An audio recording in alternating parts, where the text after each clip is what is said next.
It's so great to see what dads do for their kids. It's Rob and Liz, his morning crew on his radio, because there's some dads that go out of their way to do amazing things for their kids. Yeah, above and beyond what, is normally thought of. I mean, my husband built like this tree house in the backyard years ago when the boys were little, and it was very cool. That's great. It didn't have a roof or anything like that, but they would get up and play pirate ship. Of course. Have a little steer. I think it had a steering wheel, something Even like that up there.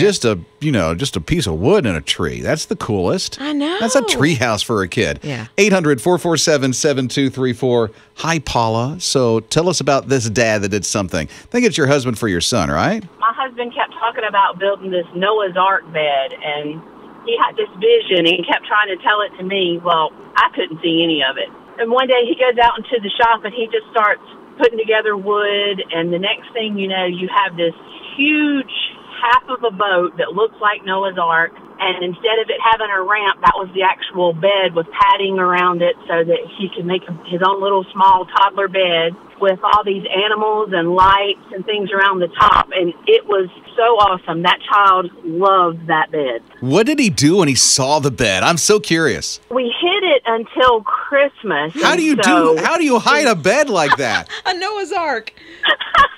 I know.